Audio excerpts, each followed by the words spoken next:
We all love washi tape, but it takes up so much space.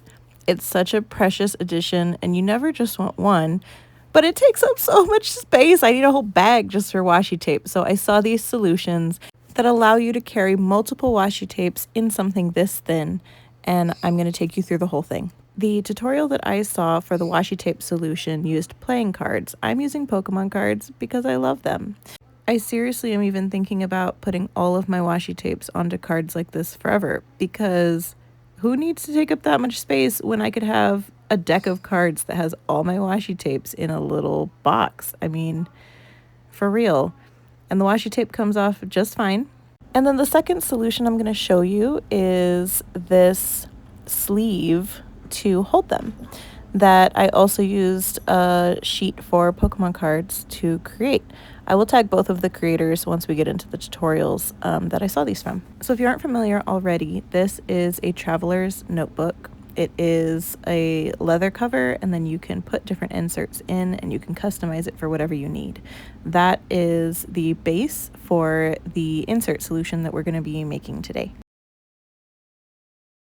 For this tutorial, we are going to need our favorite washi tapes. We are going to need one of these clear card holder sheets and whatever cards you want to use. And for the insert itself, we're going to need packing tape, that clear sheet, and some scissors. And before we get into the tutorial, this original tutorial is by Rosemary Soma, and I'm going to tag her here.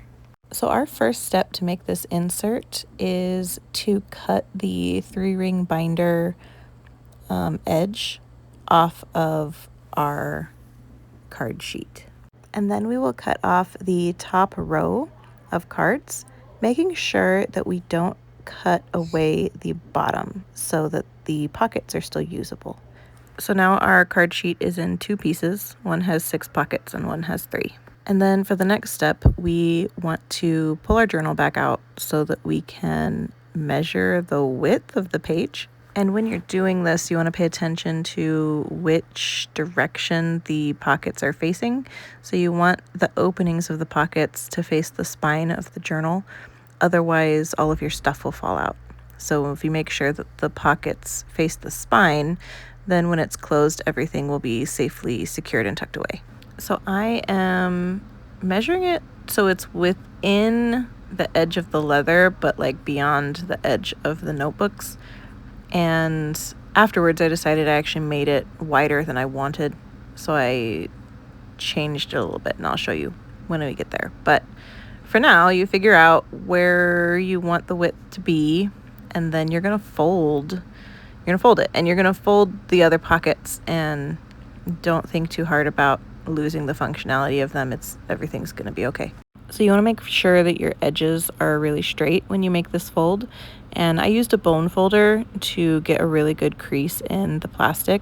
If you don't have a bone folder, you can use the edge of a marker or anything that's solid that you can really press up against it so you can really crease that plastic very clearly. And that fold is important because it's going to help secure this insert when you put it in the journal. Okay, so now we have our folded piece. We're going to flip it over, and that other piece that we cut off the top, we're going to tape back on to the other side. So again, you want to make sure that the closed end of the pockets are on the outside and the open side of the pockets are going to be facing the fold. And we're just going to get some packing tape and tack this on from inside the pocket.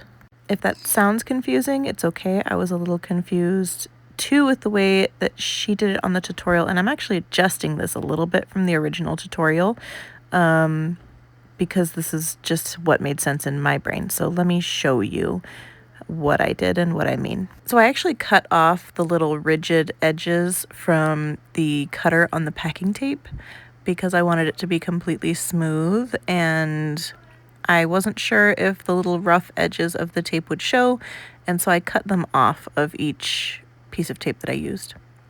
So then what I did was I opened up the pocket that I set on top. I flipped it over so that I could work with my right hand.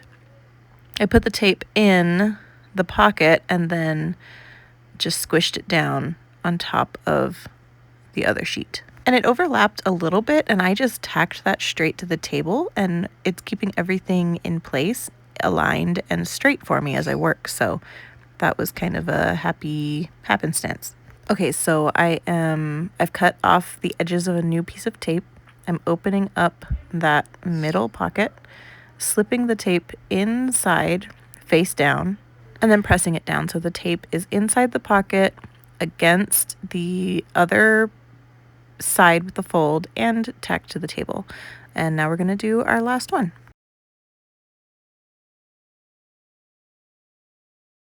Now we're going to take this off, and I cut the excess tape. You could just fold it over, but I was trying to make everything as clean as I could. You probably wouldn't be able to tell at all if I just folded it over, but I was feeling like a perfectionist, so I cut it off. And actually this was kind of great because I just snipped it and then I was able to just peel it and it ripped along the edge of the fold. So it was great. So now we have open pockets on both sides, and we have the folded one on the inside. So we are also going to tack this down in the same way, and we'll have these little half pockets that will be on the inside of the insert. So again, I am cutting off the rough edges of the tape because I'm feeling like a perfectionist today, and that's okay. And I'm going to do the same thing that we did on the other side. I'm going to stick that piece of tape inside the pocket with the sticky side face down, and then I'm just going to press it against the other side. So these will be nice tacked down. I have been sick this week, and you can see how dehydrated I am in my hands. I've been slathering on lotion. I've been having I got glutened. It was sad, but I'm just looking at this video, editing it, and realizing just you can tell even in my hands how dehydrated I am, and hopefully I'm on the mend.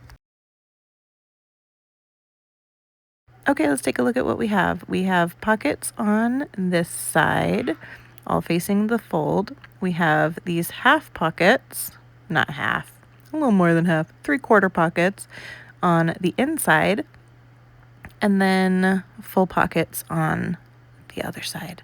So we have 9 pockets, 6 full size, 3 3/4 size, and this is not a double-sided pocket page, so I don't have any on this side. I couldn't remember if I had the double-sided ones or not.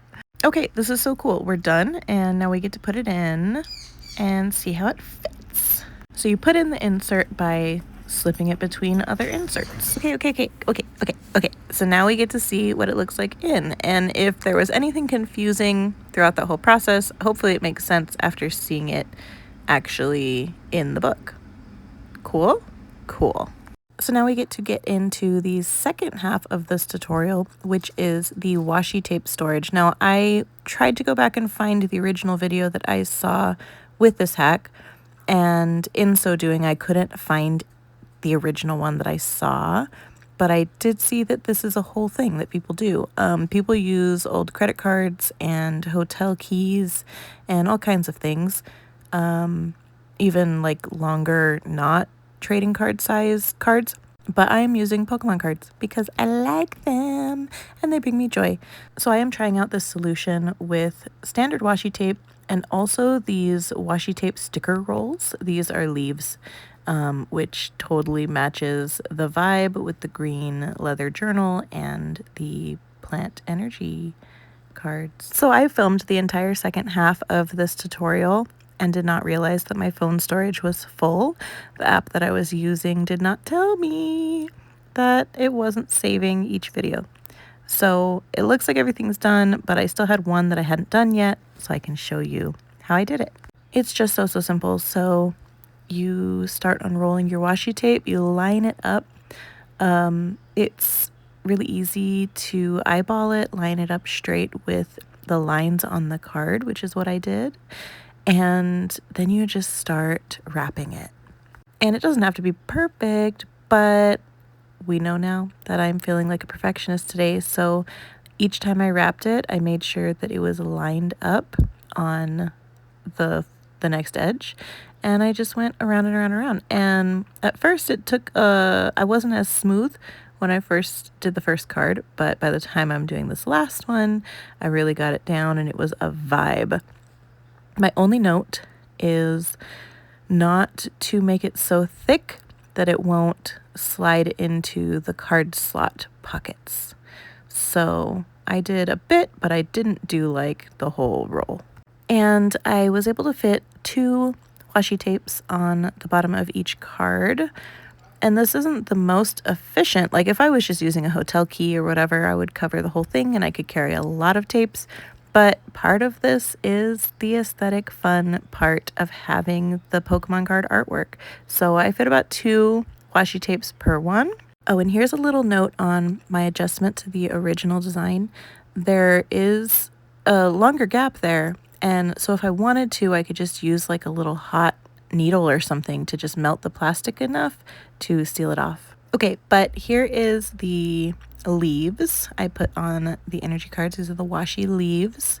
Now I had to go back on these rolls a little bit differently to be able to pull them off in sections. So I didn't go, I couldn't pull them off from the start. I had to like go into the roll a little bit where they were over layered. I hope that makes sense. And then I could just stack them on that way. Okay, and I mentioned earlier I made a small adjustment. I didn't love how much the plastic was sticking out based on my measurements from where I folded it and how wide I made the pages. And that is so easily solved by simply moving it into a different spot in the inserts. So now, by putting more of the inserts between these 2 pages, they're more spread out. And that means that when I close it, the plastic is no longer hanging over the edge. For a minute, I was like, I'm not going to go back and change all those tapes. Are you kidding me? I don't want to make another one. And then I realized it was as simple as just moving it around in the arrangement of all the inserts. So that was an easy solution that made me happy. Okay, and here we are done. This is what it all looks like together. I have several different washi tapes. I think I had 12 different washi tapes that I was able to fit in with a minimal design.